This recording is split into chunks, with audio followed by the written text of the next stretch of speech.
कृष्णा। तो डेली 8 पे हिंदी क्लास में आप सबका फिर से स्वागत है। हम करें कृष्ण बुक लीला पुरुषोत्तम भगवान, जिसके 87 चैप्टर में हम हैं और आज हम इसमें आगे बढ़ेंगे। तो यहाँ से शुरुआत होगी इस भौतिक जगत के अस्तित्व के विषय में। तो जो पढ़ना चाहते हैं वो अपना हैंड रेज कर सकते हैं, एक एक करके आपको माता जी मौका देंगे। जी माता जी, हरे कृष्ण।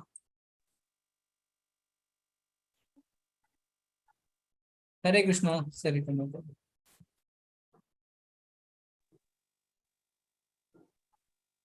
सरिता माता जी आप हैं?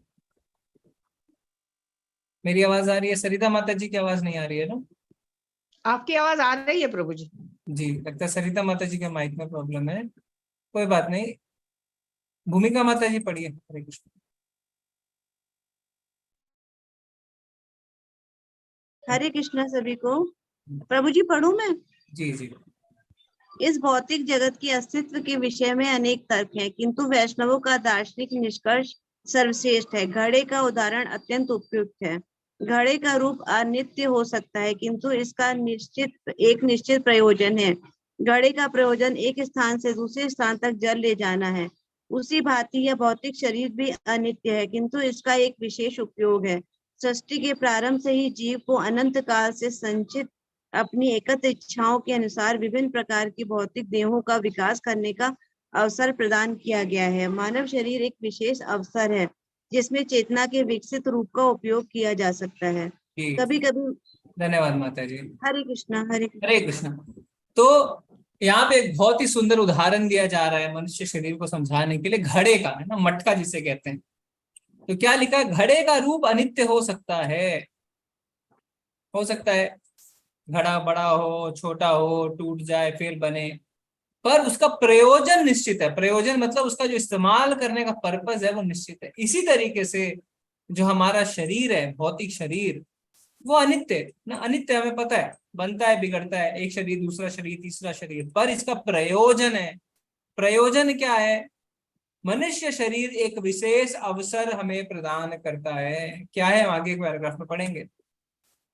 और हम अपनी एकत्र इच्छाओं के अनुसार एक शरीर से दूसरा शरीर प्राप्त करते रहते हैं। जैसी हमारी इच्छाएं होती है वैसा हमें शरीर मिलता है।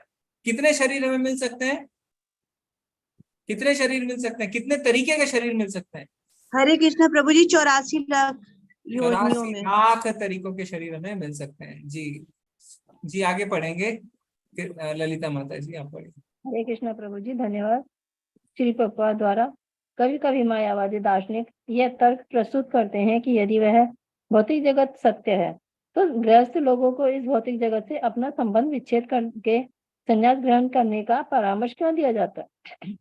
किंतु वैष्णव दार्शनिकों के संन्यास का दृष्टिकोण यह नहीं है। यह जगत मिथ्या है, अतः मानव को भौतिक गतिविधियों का त्याग करना चाहिए।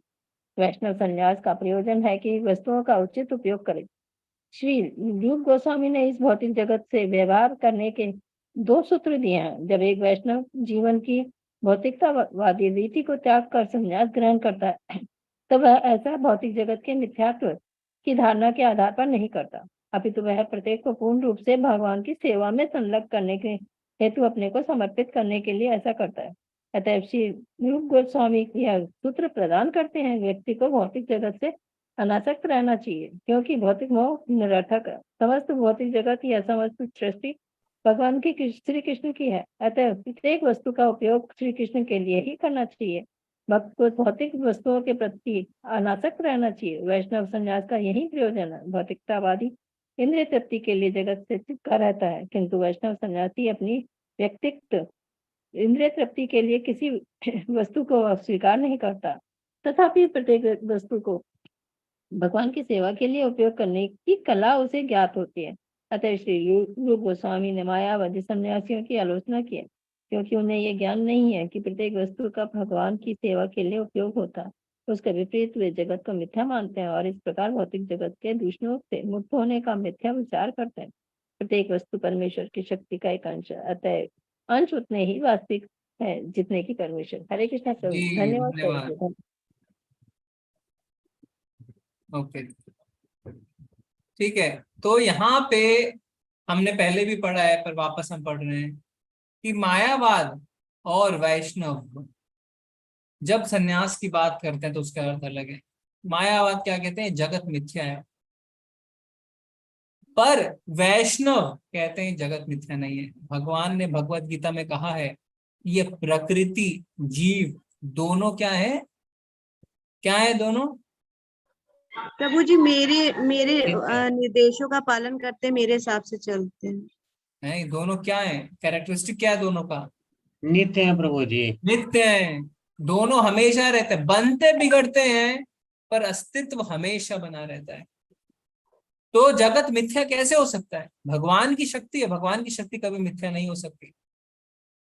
तो फिर क्या कहते हैं वैष्णव? तो शील रूप गोस्वामी कहते हैं युक्त वैराग्य। युक्त वैराग्य का मतलब भगवान के द्वारा प्रदान सारी वस्तुओं को भगवान की सेवा में लगाते हैं, इसे कहते हैं युक्त वैराग्य।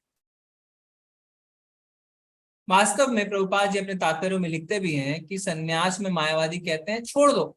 अरे जब हमारा कुछ है ही नहीं तो हम छोड़ कैसे सकते? आप अपने बगल वाले बंगले को देख के बोलते हैं मैंने इसे छोड़ दिया, वो आपका था ही नहीं तो आप उसे छोड़ेंगे कैसे? कोई चीज आपकी होगी तब आप उसे छोड़ेंगे ना। इसी तरीके से जब हमारा कुछ है ही नहीं, भगवान कहते हैं सब कुछ मेरा है, अहम सर्वस्व प्रभु को मत्ता, है ना। भगवान कहते हैं अहम सर्वस्व प्रभु, सब कुछ मेरा है। ये आध्यात्मिक जगत भी भौतिक जगत भी। तो जब हमारा कुछ है ही नहीं तो फिर हम छोड़ेंगे क्या? तो सन्यास का मतलब ये नहीं कि हम सब छोड़ रहे हैं, उसका अर्थ ये है कि हम भगवान की सेवा में सब कुछ लगा दें, जिसे युक्त वैराग्य शब्द कहा जाता है। तो वैष्णव जब भी कार्य करते हैं वो ऐसे ही कार्य करते हैं कि कैसे हम सारी चीजों को भगवान की सेवा में लगाएं। तो ये बहुत इंपॉर्टेंट है हमारे लिए समझना कि सन्यास का असली अर्थ क्या होता है। ठीक है जी, आगे। हाँ शंपिता माता जी आप कर सकते हैं पोस्ट सेवा।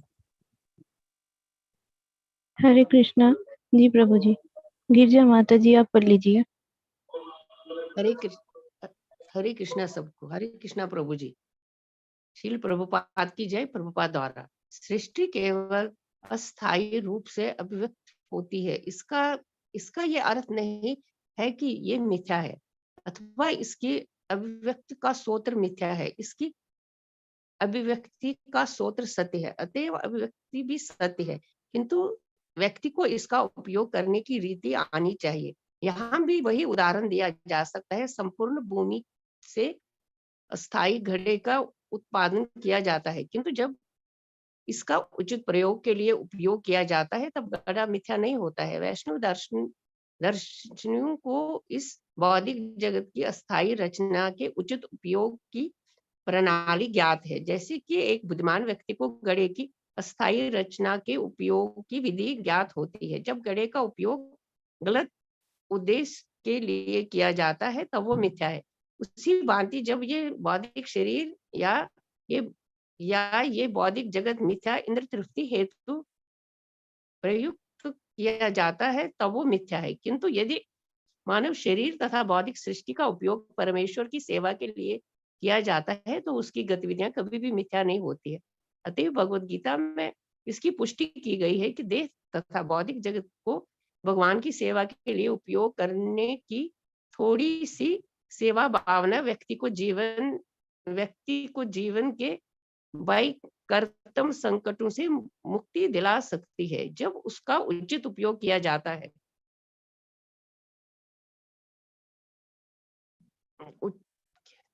तब श्री भगवान से निकलने वाले श्रेष्ठ परा तथा निकृष्ट अपरा दोनों शक्तियों में से कोई भी मिथ्या नहीं है।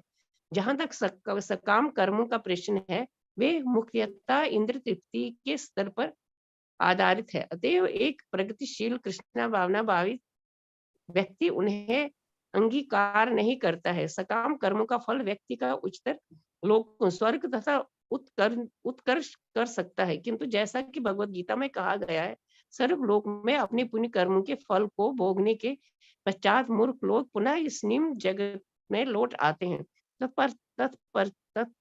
तत्पश्चात वे पुनः स्वर्ग लोक जाने का प्रयास करते हैं। इसका एकमात्र लाभ जाने तथा आने का कष्ट है। जैसे कि आजकल कई बौद्धिक वैज्ञानिक चंद्रलोक पर जाने तथा वापस लौटने के प्रयास में इतना समय नष्ट कर रहे हैं। ऐसे कार्यों में संलग्न लोगों को मूर्तिमान वेदों का अंध परम्परम अथवा वेदों के विधि विधानों का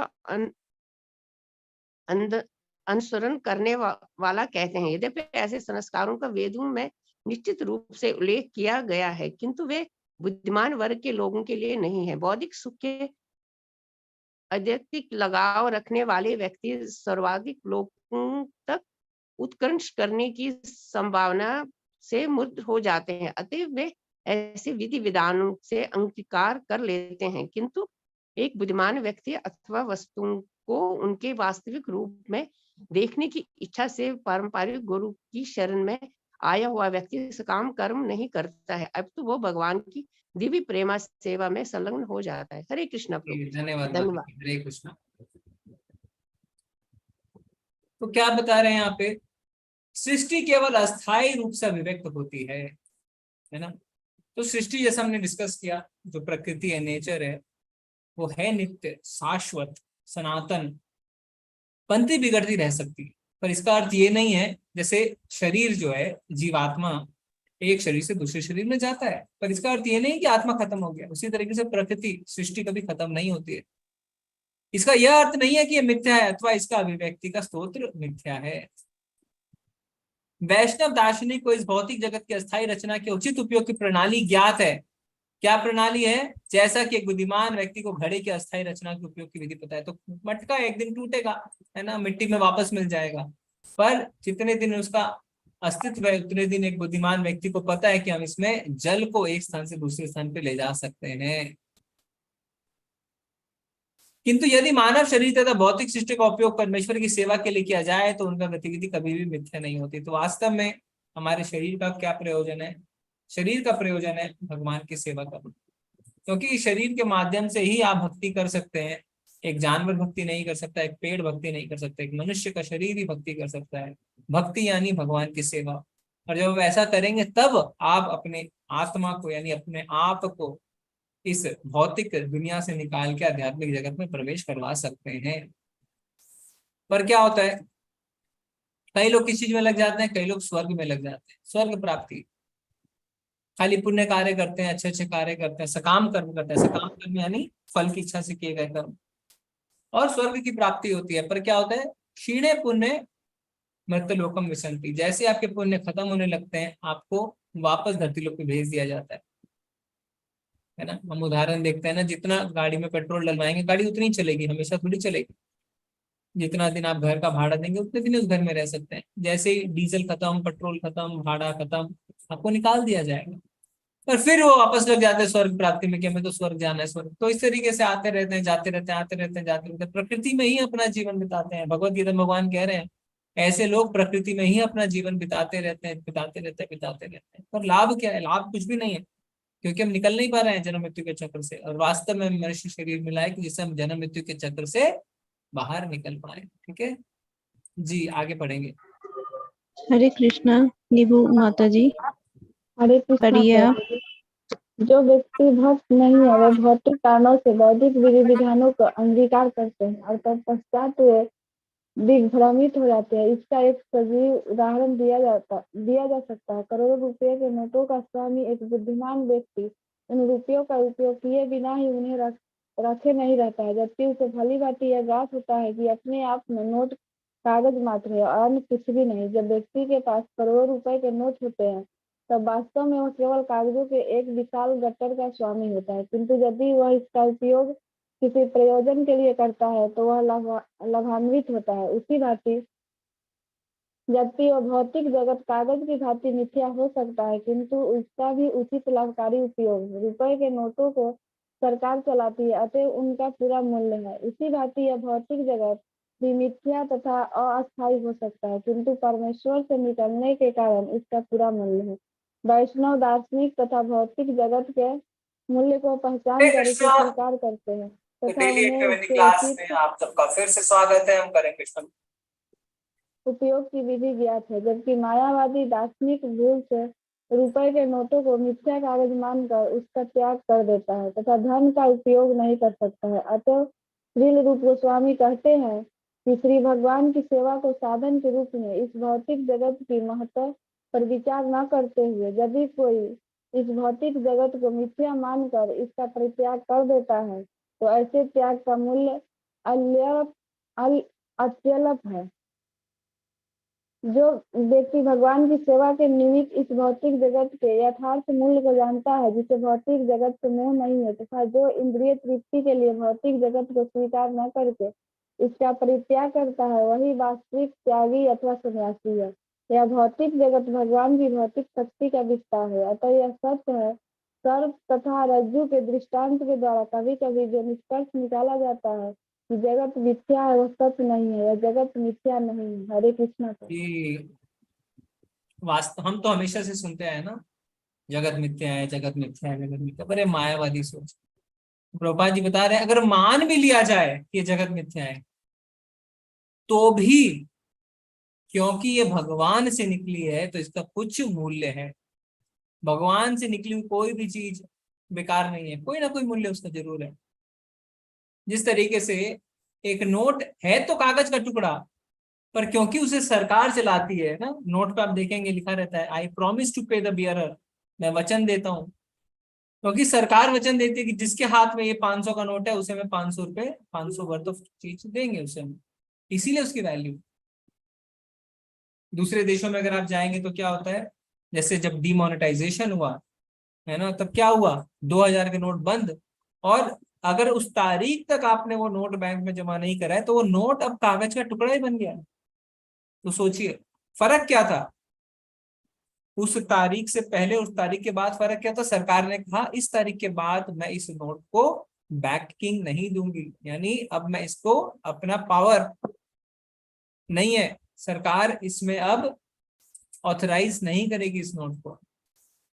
इसी तरीके से जिस तरीके से सरकार के पावर से वो नोट चल रहा है, उसी तरीके से क्योंकि ये जगत भगवान से निकला है, हम सर्वस्व प्रभु भगवान कहते हैं,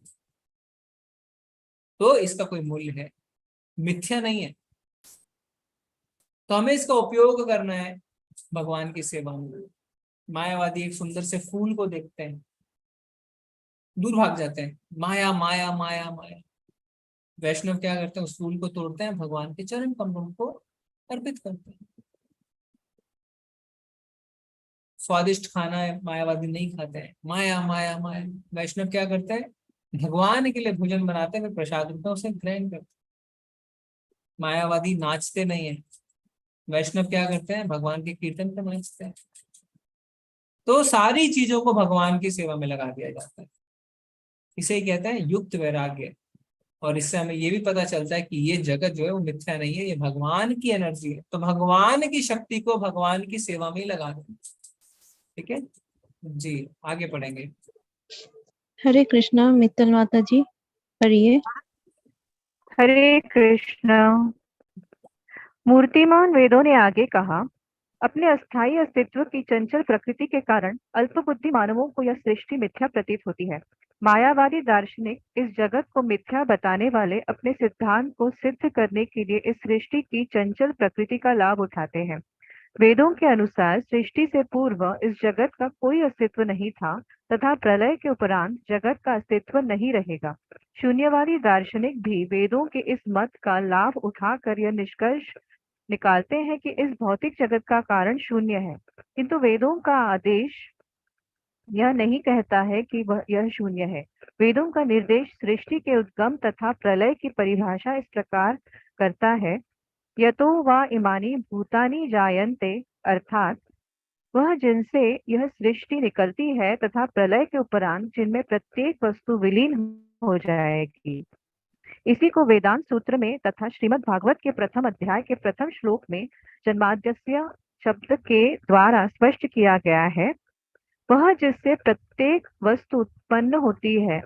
ये सभी वैदिक निर्देश यह संकेत देते हैं कि सृष्टि के कारण परम पूर्ण श्री भगवान है तथा जब इस सृष्टि का प्रलय होता है तब यह उनमें ही विलीन हो जाती है। इस बात की पुष्टि भगवद गीता में भी की गई है। यह सृष्टि अस्तित्व में आती है और इसका लय होता रहता है। जब इस सृष्टि का प्रलय होता है तो प्रलयोपरांत यह परमेश्वर के अस्तित्व में विलीन हो जाती है। यह कथन इस बात की निश्चित रूप से पुष्टि करता है कि माया के नाम से विख्यात चंचल प्रकृति की यह बहिरंगा शक्ति परमेश्वर की शक्ति है तथा अपने आप में यह मिथ्या नहीं हो सकती है, यह केवल मिथ्या प्रतीत होती है। मायावादी दार्शनिक यह निष्कर्ष निकालते हैं कि प्रारंभ में भौतिक प्रकृति का कोई अस्तित्व नहीं था तथा प्रलय के पश्चात भी इसका अस्तित्व नहीं होता, अतएव यह मिथ्या है। किंतु मिट्टी के घड़े तथा पात्रों के दृष्टांत के द्वारा वैदिक मत प्रस्तुत किया जाता है। यद्यपि परम सत्य से निकलने वाले विशिष्ट पदार्थ अनित्य हैं, तथापि परमेश्वर की शक्ति नित्य है। मिट्टी का घड़ा टूट सकता है अथवा कटोरी के आकार में, किंतु उसकी सामग्री अथवा मिट्टी नामक आधारभूत पदार्थ वही रहता है। इस सृष्टि का आधारभूत सिद्धांत सदैव वही ब्रह्म अथवा परम सत्य रहता है। अतएव मायावादी दार्शनिकों का सिद्धांत कि जगत मिथ्या है निश्चय ही उनके दिमाग की उपज मात्र है। सृष्टि के अनित्य तथा चंचल होने का यह अर्थ नहीं है कि यह मिथ्या है। मिथ्या की परिभाषा है वह वस्तु जिसका कभी अस्तित्व नहीं था किंतु जिसका अस्तित्व केवल नाम मात्र का है। उदाहरणार्थ घोड़े का अंडा, आकाश कुसुम अथवा खरगोश के सींग आदि ऐसे पदार्थ हैं जिनका अस्तित्व उनके नाम मात्र का ही है। घोड़े के अंडे नहीं होते हैं, खरगोश के कोई सींग नहीं होता है तथा आकाश में प्रस्फुटित होने वाला कोई पुष्प नहीं है। ऐसी बहुत सी वस्तुएं हैं जिनका अस्तित्व केवल नाम में अथवा कल्पना में ही होता है किंतु उनका कोई वास्तविक विस्तार नहीं होता है। ऐसी वस्तुओं को मिथ्या कहा जा सकता है, किंतु केवल भौतिक जगत की अनित्य प्रकृति के व्यक्त तथा प्रलय होने के कारण ही वैष्णव दार्शनिक इसे मिथ्या नहीं मान सकते। हरे कृष्ण। धन्यवाद। धन्यवाद माता जी, बहुत ही सुंदर उदाहरण दे रहे हैं प्रभुपाद कि मिथ्या का अर्थ क्या है। जब हम कहते हैं कि ये जगत मिथ्या है ना, बहुत बार हम सुने और हम मान भी चुके हैं इस बात को कहीं ना कहीं, जगत मिथ्या है, जगत मिथ्या है, जगत मिथ्या है, पर मिथ्या नहीं है। क्यों? मिथ्या का परिभाषा, डेफिनेशन क्या है? वह वस्तु जिसका कभी अस्तित्व नहीं था, नेवर एग्जिस्टेड। मिथ्या मतलब वो जिसका कभी अस्तित्व था ही नहीं, कभी था ही नहीं। कैसे? जैसे घोड़े के अंडे, घोड़े के अंडे होते हैं क्या? घोड़े के अंडे कभी नहीं होते। जैसे आकाश कुसुम, यानी आकाश में फूल उगना है ना, फूल तो हमेशा जमीन से ही निकलेगा ना, आकाश में अचानक से कोई फूल थोड़ी हो जाएगा। और जैसे खरगोश के सिंग, ये नहीं हो सकते ना, इनका अस्तित्व कभी था ही नहीं, तो ये मिथ्या है। पर हमारी प्रकृति का तो अस्तित्व है, हम तो चारों ओर प्रकृति को देख रहे हैं, उसमें रह रहे हैं। तो जस्ट बिकॉज उसका प्रलय होता है, बनती और बिगड़ती रहती है, इसका अर्थ ये नहीं है कि वो मिथ्या है। प्रकृति बनती बिगड़ती रहती है, इसका अर्थ ये नहीं है कि वो मिथ्या है। मिथ्या वो जिसका अस्तित्व कभी है ही नहीं। ठीक है, तो यहाँ पे क्लियर है, बहुत ही सुंदर तरीके से यहाँ पे समझाया गया है जी। आगे पढ़ेंगे।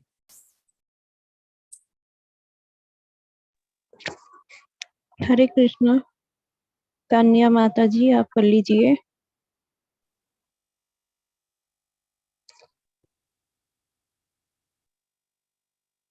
हरे कृष्ण माता जी, आवाज नहीं आ रही है। ओके, नेक्स्ट पढ़ सकते हैं। हरे कृष्णा रंजय प्रभु जी पढ़ लीजिए। प्रभु जी, श्रील प्रभुपाद जी की जय। मूर्तिमान वेदों ने आगे कहा है कि परमात्मा तथा जीवात्मा किसी भी परिस्थिति में समान नहीं हो सकते हैं, यद्यपि दोनों एक ही वृक्ष पर बैठे हुए पक्षियों के समान एक ही शरीर में प्रतिष्ठित हैं। जैसा कि वेदों में घोषित किया गया है कि ये दोनों पक्षी यद्यपि मित्रवत बैठे हैं तथापि वे समान नहीं हैं। उनमें से एक केवल साक्षी मात्र है, यह पक्षी परमात्मा है। दूसरा पक्षी वृक्ष का फल खा रहा है, वह जीवात्मा है। जब सृष्टि होती है तब जीवात्मा अपने पूर्ण सकाम कर्मों के अनुसार सृष्टि में विभिन्न रूपों में प्रकट होता है। अपने वास्तविक अस्तित्व को विस्मृत कर देने के कारण वह भौतिक प्रकृति के नियमों द्वारा प्रदत्त किसी रूप विशेष से अपना तादात्म्य स्थापित कर लेता है। एक भौतिक रूप ग्रहण कर लेने के उपरांत वह प्रकृति के भौतिक त्रिगुणों का विषय बन जाता है तथा भौतिक जगत में अपने अस्तित्व का क्रम जारी रखता है। अत्यंत सूक्ष्म मात्रा में उसके प्राकृतिक ऐश्वर्यों का अस्तित्व रहता है, तथापि वे लगभग लुप्त प्राय हो जाते हैं। किंतु परमात्मा अथवा श्री भगवान के ऐश्वर्यों का ह्रास कभी नहीं होता है, चाहे वे भौतिक जगत में ही क्यों न प्रकट हो। वे समस्त ऐश्वर्यों एवं पूर्णताओं को संपूर्ण रूप से बनाए रखते हैं और फिर भी स्वयं को इस भौतिक जगत के समस्त दुखों से अलग रखते हैं। बद्धात्मा इस भौतिक जगत में फंस जाता है, जबकि परमात्मा अथवा श्री भगवान इसे बिना किसी मोह के उसी प्रकार त्याग देते हैं जैसे सर्प अपनी कैंचुल त्याग देता है। परमात्मा तथा बद्ध जीवात्मा में भेद यह है कि परमात्मा अथवा श्री भगवान अपने प्राकृतिक ऐश्वर्यों को बनाए रखते हैं। ये प्राकृतिक ऐश्वर्य सैद्यश्वर, अष्ट सिद्धि तथा अष्ट गुण है। हरे कृष्णा प्रभु। जी धन्यवाद प्रभु। तो यहाँ पे जीवात्मा और परमात्मा की डेफिनेशन को बताया जा रहा है कि दोनों कभी भी समान नहीं हो सकते। कोई कह सकता है एक ही शरीर में तो है दोनों, आत्मा और जीवात्मा, आत्मा और परमात्मा, तो दोनों एक ही है, पर ऐसा नहीं है। तो उदाहरण आते हैं शास्त्र में बार बार कि एक ही डाल पे दो पक्षी बैठे हैं, एक भोग कर रहा है, दूसरा सिर्फ देख रहा है। तो आत्मा जो है वो भोग कर रहा है, परमात्मा सिर्फ देख रहा है। उपद्रष्टा अनुमंता च भर्ता भोक्ता महेश्वर परमात्मेति चाप्युक्तो देहे अस्मिन् पुरुषः परा। भगवान कहते हैं उपद्रष्टा अनुमंता च, उपद्रष्टा मैं साक्षी रूप में हूं, अनुमंता च अनुमति देने वाले के रूप में भी, और परमात्मेति चाप्युक्तो तो मेरा नाम परमात्मा है। भगवान देख रहे हैं, जैसे एक पक्षी, आप तो खाए जा रहे हैं, फल खाए जा रहे हैं, दूसरा पक्षी बैठ के आपको देख रहा है। क्या है वो? साक्षी है, विटनेस है। आप क्या क्या कर रहे हैं, आप क्या क्या सोच रहे हैं, सब इसका विटनेस है। और आपको अनुमति भी देता है, क्योंकि भगवान की अनुमति के बिना कोई कार्य नहीं हो सकता। तो भले ही हमारे शरीर में आत्मा परमात्मा दोनों है, पर आत्मा परमात्मा समान नहीं है। ठीक उसी पक्षी की तरह जिसमें एक भोग कर रहा है पर दूसरा सिर्फ देख रहा है। उपद्रष्टा अनुमंता च, एक भौतिक रूप ग्रहण कर लेने के उपरांत वह प्रकृति के भौतिक त्रिगुणों का विषय बन जाता है तथा भौतिक जगत में अपने अस्तित्व का क्रम जारी रखता है। तो आत्मा क्या करता है? आत्मा खुद को भौतिक मान बैठता है, भोग करना चाहता है, स्वामी अपने आप को मानने लगता है। अत्यंत सूक्ष्म मात्रा में उसके प्राकृतिक ऐश्वर्यों का अस्तित्व रहता है, तथापि वह लगभग लुप्त प्राय हो जाता है। क्योंकि हम भगवान के अंश हैं, तो भगवान की क्वालिटीज हैं हमारे अंदर। जैसे एक समुद्र के बूंद में एक समुद्र की क्वालिटी होती है, तो क्वालिटी है, क्वालिटेटिवली सेम है, पर क्वांटिटेटिवली गुणात्मक दृष्टि से सेम है, मात्रात्मक दृष्टि से अलग है। मात्रा सेम नहीं है। एक समुद्र में जितना नमक है, एक बूंद में उतना नमक नहीं हो सकता है। और पराशर मुनि हमें भगवान की डेफिनेशन देते हैं। क्या है डेफिनेशन? जिनके पास षड ऐश्वर्य है। कोई बता सकता है वो कौन से षड ऐश्वर्य, कौन से 6 ऐश्वर्य हैं जो परमात्मा को परमात्मा बनाते हैं? हरे कृष्ण प्रभु जी। जी प्रभु। ऐश्वर्य से समग्र से वीर्य से यशस्त्रीय है, ज्ञान वैराग्यो षडाम भगति जड़ा। तो वहाँ पे बताया गया है कि 6 प्रकार के हैं, जितने जो समस्त सुंदरता, समस्त ज्ञान, समस्त स्त्री यानी धन उनका है, और वीर्य से समस्त जो है यश उनका है, और ज्ञान भी उनका ही है, और सबको जो है त्याग देने वाला लास्ट में, यानी त्याग भी उनका ही है। तो ये 6 प्रकार के ऐश्वर्य होते हैं।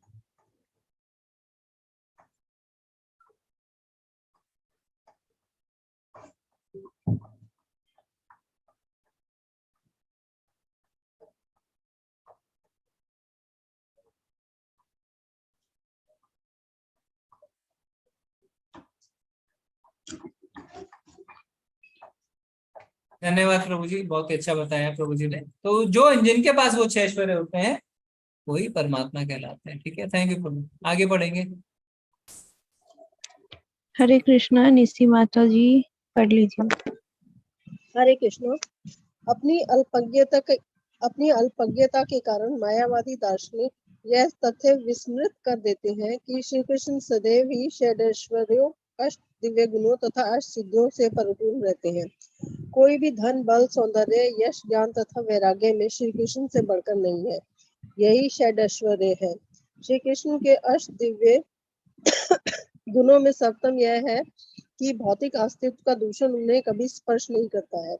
इस बात का उल्लेख ईशोपनिषद में भी किया गया है। अपाप विद्वम, जिस प्रकार सूर्य किसी भी दूषण से दूषित नहीं होता है, उसी प्रकार परमेश्वर किसी भी पाप से दूषित नहीं होता है।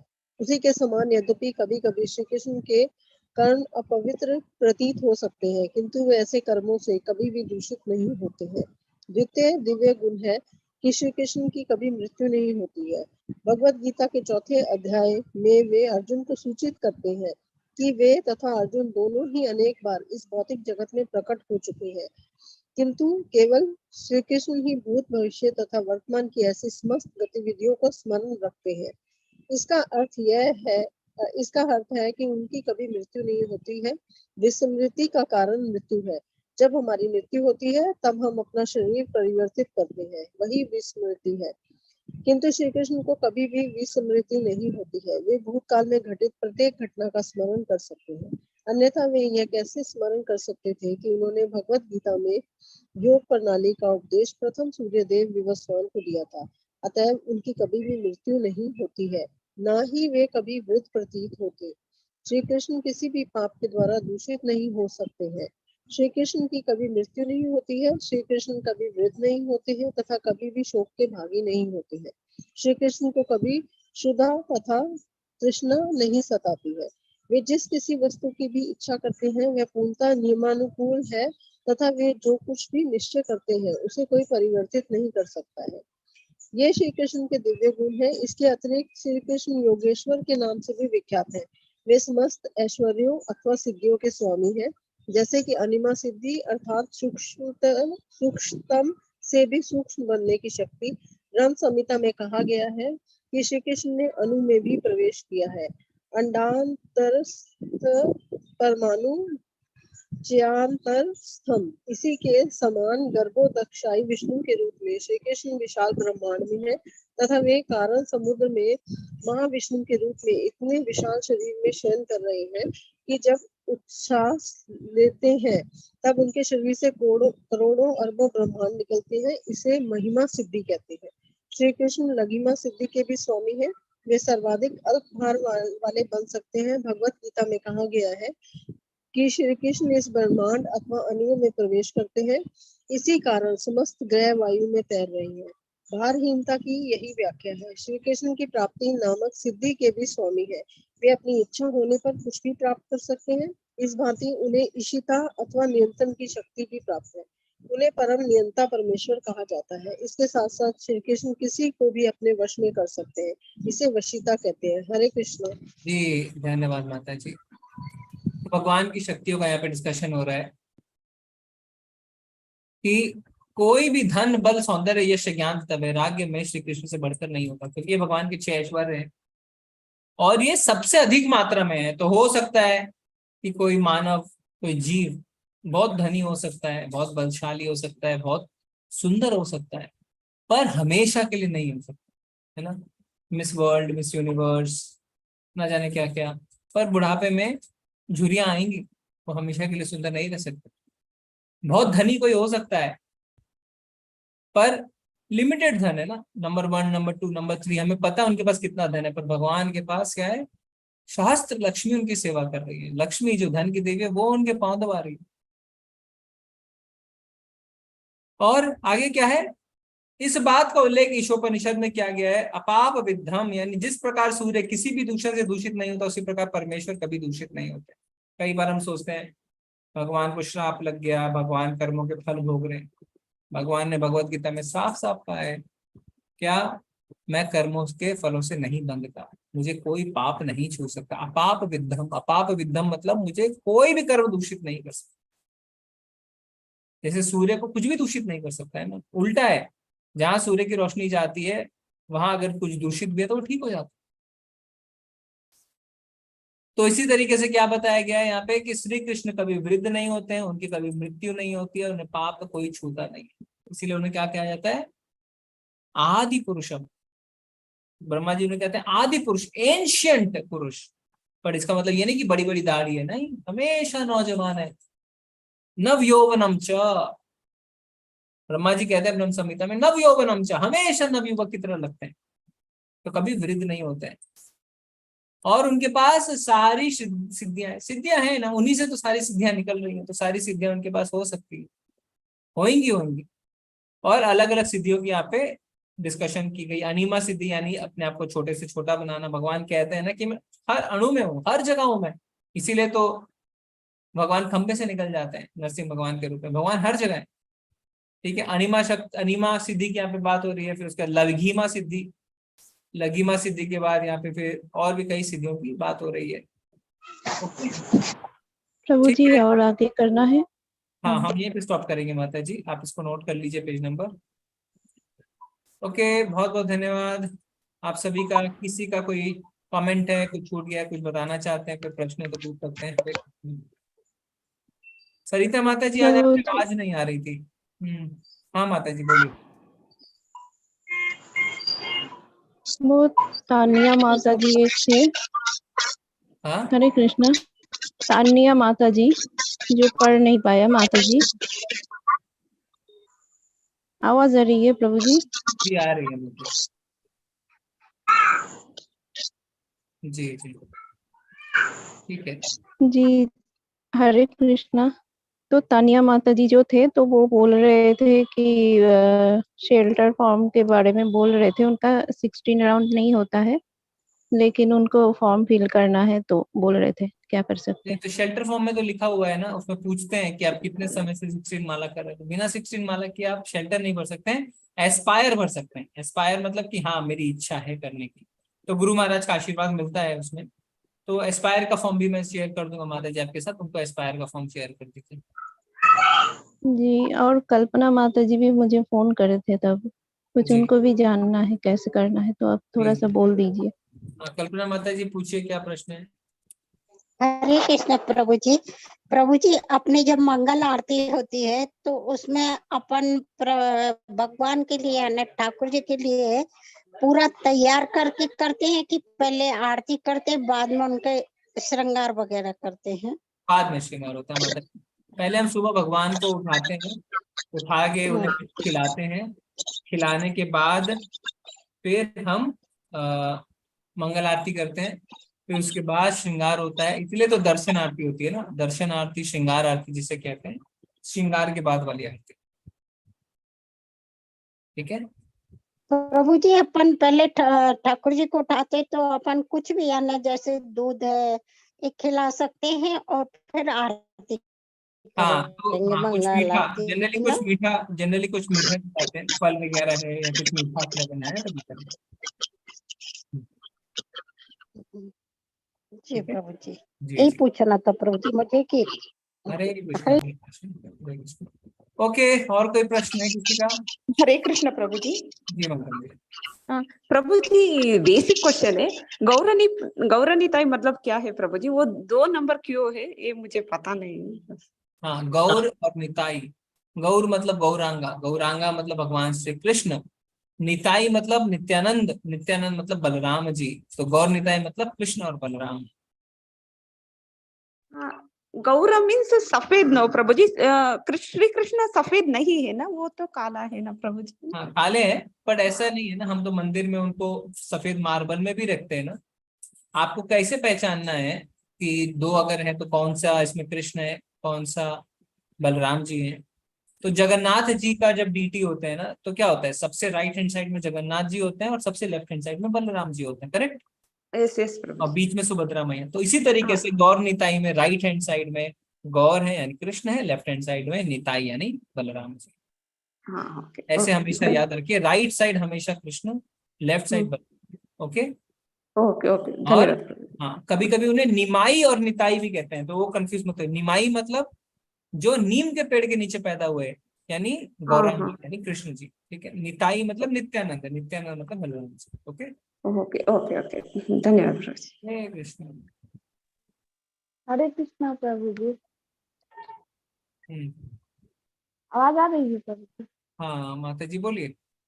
बोल रहे कि ऑफलाइन में तो प्रभु जी लोग कंठी देते हैं मंदिर में, लेकिन जैसे हम लोग ऑनलाइन क्लास करते हैं तो हम लोग को कंठी लेना होगा तो कैसे लेंगे?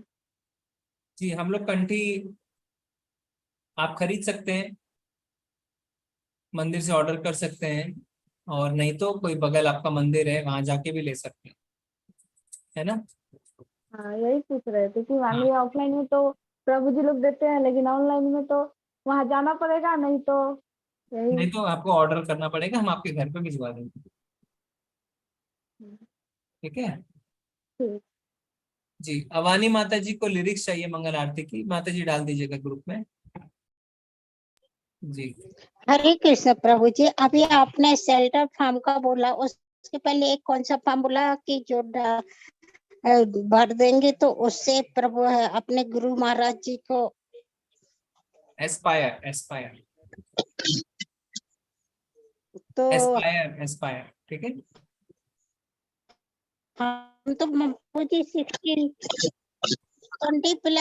के 5 फार्म भरना चाहिए प्रभु जी।